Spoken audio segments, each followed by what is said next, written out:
Hi!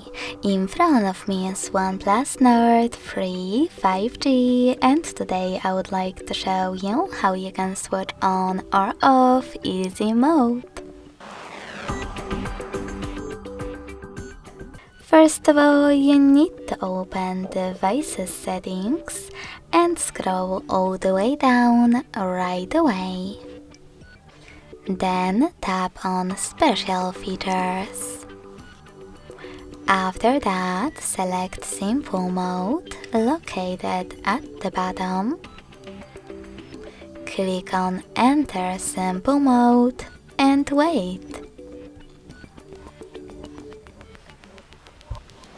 As you can see, after a couple of seconds, Easy Mode is on.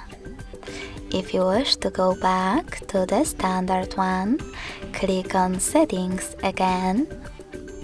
But this time select Exit Simple Mode at the bottom and confirm your choice in the pop-up. Thanks so much for watching. If you enjoyed this video, don't forget to leave a like, comment and subscribe. Bye!